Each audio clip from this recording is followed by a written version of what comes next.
देखकर पता तो चल ही गया होगा कि ये क्या है, किस चीज़ की थाली है ना?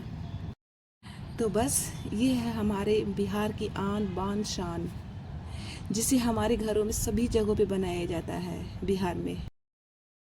और ख़ासकर तो गांव में इसे गोईठा के आंच पर पकाया जाता है, और उसकी जो खुशबू होती है ना, हमें यहाँ तक खींच लाती है। चाहे हम कहीं भी रह रहे होते हैं, उसकी याद हमें हमेशा आती है।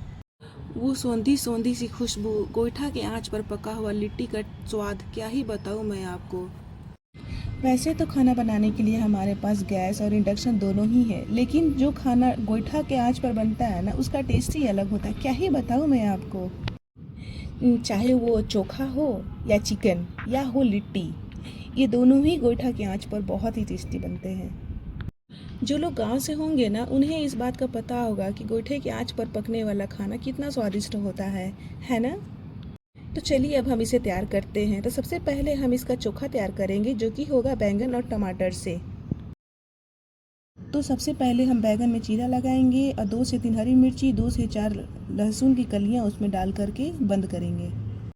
फिर बैंगन और टमाटर में ऑयल डाल करके उसे ग्रीस करेंगे, और आज हम इसे गैस पर पकाएंगे। तब तक हम इधर सत्तू का मसाला रेडी कर लेते हैं, जिसमें कि प्याज, लहसुन, अदरक, मिर्ची और लेमन होगा। जितना सत्तू बनाना है उतना सत्तू एक प्लेट में निकाल लेंगे, और जो भी प्याज लहसुन निकाले थे ना हमने, उसे हमें कट करके रेडी कर लेना है। लिट्टी को बनाने में ना सबसे बड़ा रोल सत्तू का होता है, जिसे बनाने में हमें मेहनत तो लगती है, पर खाने में बहुत टेस्टी लगती है। जब भी इस मसाले को रेडी करते हैं ना, तो इसकी खुशबू बहुत दूर तक जाती है। पता चल जाता है कि आज हमारी यहाँ सत्तू की लिट्टी या पराठे बनने वाले हैं। और जब भी मेरे यहाँ बनता है ना, तो बगल वाली आंटी बोलती है कि आज कुछ बना रहे हो क्या स्पेशल। और उन्हें भी हमारे हाथ की बनाई हुई ये सत्तू की लिट्टी और पराठे बहुत ही पसंद आते हैं। हमारा ये सत्तू का मसाला ही हमारे इस लिट्टी में जान डाल देती है, जिसमें कि खटास भी होता है, नमकीन भी और तीखा भी। यह अजवाइन भी मैंने डाला है इसमें, दिखाना भूल गई हूँ, आगे ज़रूर दिखने को मिल जाएगा आपको।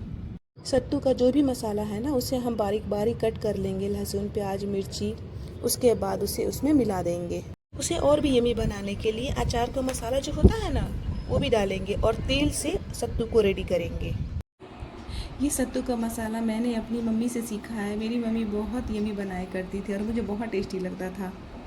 पता है, जब भी ये सत्तू मेरे घर पे बनने लगता था ना, तो पूरे घर में खुशबू फैल जाती थी इसकी। इसमें अजवाइन डालना बहुत ज़रूरी है, मैं भूल गई थी, इसलिए मैं अभी वीडियो में बता रही हूँ आपको। पेट के लिए बहुत फ़ायदेमंद होता है अजवाइन।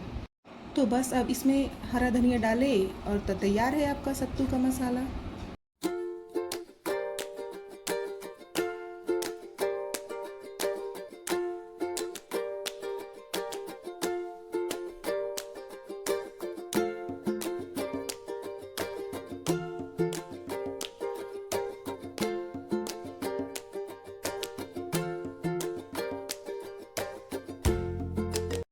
तो देखिए, चोखा के लिए हमारा बैंगन और टमाटर पक के रेडी है। अब क्या करेंगे ना कि पानी ले करके बैंगन का छिलका और टमाटर का छिलका दोनों को निकाल करके उसको साफ़ कर लेंगे। उसको अच्छे से साफ़ करने के बाद जो भी उसके अंदर मसाला दिया गया था ना, उसको मैश कर देंगे, और साथ ही नमक और तेल डालकर रेडी कर लेंगे।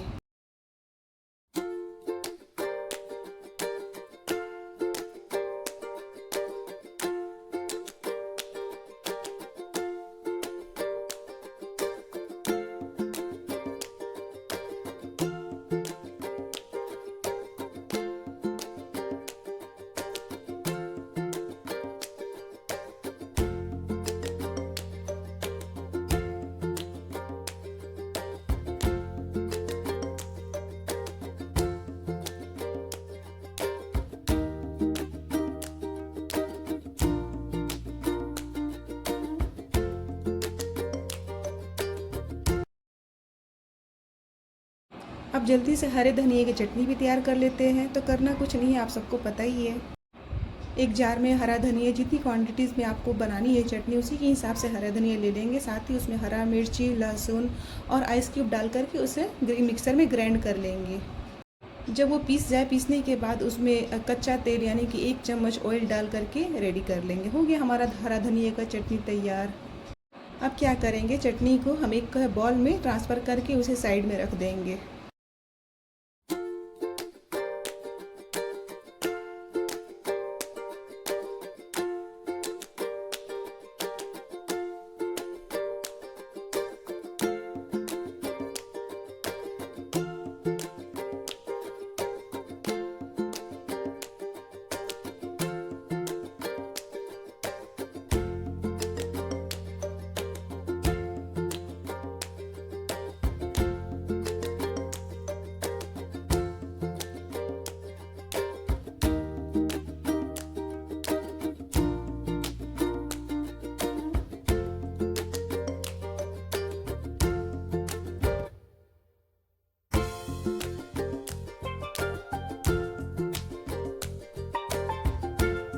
तब तक इधर हम आटे का एक डो तैयार करेंगे, थोड़ा थोड़ा पानी डालकर, ना ज़्यादा टाइट और ना ही ज़्यादा सॉफ्ट। ये देखिए, जिस तरह से हम हाथ लगाते हैं तो हल्का सा हाथ अंदर जाना चाहिए, कुछ इस तरह का डो हम रेडी करेंगे। अब उसी आटे में से थोड़ा सा आटा निकाल करके उसमें से छोटे छोटे लोई तैयार करेंगे। जिस भी साइज़ का आपको बनाना है उसी के साइज़ के हिसाब से आप लोई तैयार करें। मैं तो छोटी छोटी साइज़ के बना रही हूँ क्योंकि आज मैं इसे अपे पेन में बनाने वाली हूँ। इसी तरह करके हम बाकी के बचे लोई को भी रेडी कर लेंगे। जैसे ही हमारा सारा लोई रेडी हो जाएगा तो उसी में से एक लोई निकाल करके हमें गट्ठा करके उससे उस तरह से बना लेना है। स्टफिंग करने के लिए जैसे हम तैयार करते हैं ना, सेम उसी प्रकार का। और अब आपका लोई जिस भी साइज का है उसी साइज के हिसाब से 1 चम्मच या 2 चम्मच या 3 चम्मच के हिसाब से सत्तू स्टफ करें। ध्यान रहे स्टफिंग करते टाइम लोई फटनी नहीं चाहिए। इसी प्रकार के हम अपने सारे लोई को स्टफिंग करके रेडी कर लेंगे।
तो अब क्या करेंगे कि हम अपने अपे पेन को तेल से थोड़ा सा ग्रीस करेंगे, उसके बाद उसमें सारे लिट्टी को डाल देंगे।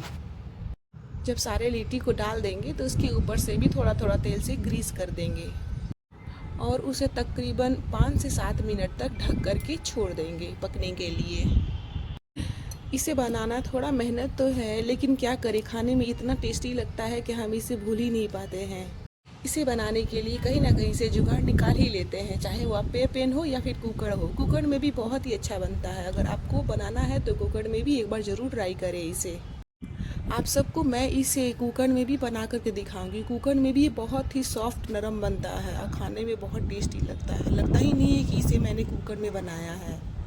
अगर आपके घर में भी कोई जुगाड़ ना मिले और या फिर अपे पेन भी अगर ना हो तो आप इसे कुकर में भी बना सकते हैं, जो कि सभी घरों में कुकर तो रहते ही हैं। तो लीजिए, हमारा लिट्टी सिक गया एक तरफ से। ऐसे ही उलटते पुलटते सारे लिट्टी को हम सेक लेंगे। बाकी बचे हुए जितने भी लिट्टी है हमारे पास वो भी उसमें पका लेंगे हम धीरे धीरे करके। तो देखिए, तैयार हो गया ना हमारा लिट्टी। लग रहा है ना देखने में यमी, लग रहा है ना गांव जैसा। अब देखिए, ये भी हमारा रेडी होने वाला है। ये भी पक करके तैयार हो गया है। अगर आप चाहें ना तो आपके घर में छोटे बच्चे हों तो इसमें चीनी या गुड़ डाल करके भी इसे बना के दे सकते हैं। सच बता रही हूँ, वो भी बहुत ही टेस्टी लगता है। हमें तो बहुत टेस्टी लगता है। अगर आप चाहें तो इसे बनाइए और अपने बच्चों को दीजिए, क्योंकि बच्चे तो सत्तू वाला खाएंगे नहीं कि उन्हें तीखा लगेगा। तो आप इसे चीनी या गुड़ डाल करके दे सकते, बहुत मीठा लगेगा और बच्चे इसे बहुत पसंद करेंगे और प्यार से खाएंगे। मुझे याद है हमारे बचपन में ना मम्मी हमारे लिए चीनी या गुड़ डाल करके बनाया करती थी और हमें वो बहुत टेस्टी लगता था खाने में।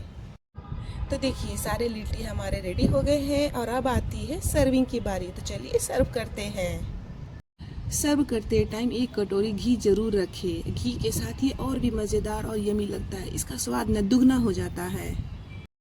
इनके साथ खाए जाने वाले सारे मटेरियल हम यहाँ सर्व करेंगे, जैसे कि धनिया की चटनी, चोखा, प्याज के कटे हुए स्लाइसेस, ग्रीन चिली, लेमन। लग रहा है ना कितना टेस्टी देखने में। जो लोग बिहार से हैं, अगर वो ये वीडियो देख रहे हैं तो उनको इस थाली के बारे में पता ही होगा कि सारा खाना एक तरफ और ये लिट्टी चोखा एक तरफ। चाहे वो कोई भी सीजन हो, हमारे यहाँ इसे सैटरडे के दिन ज़रूर बनाते हैं। और आपको पता है इसकी खास बात क्या है कि आप इसे चिकन या मटन के साथ भी खा सकते हैं और हमारे यहाँ इसे खाया भी जाता है। ज़्यादातर इसे हम विंटर में और रेनी सीज़न में बनाते हैं। तो जाइए आप भी इसे अपने घर पर ज़रूर ट्राई कीजिए, बहुत अच्छा लगेगा आपको। ये वीडियो आपको कैसी लगी हमें कमेंट में ज़रूर बताएं। आपके कमेंट का इंतज़ार रहेगा हमें नेक्स्ट वीडियो बनाने के लिए। साथ ही इस वीडियो को अपने फैमिली या फ्रेंड्स तक ज़रूर सेंड करें ताकि उनके लिए भी ये वीडियो हेल्पफुल रहे। Thank you.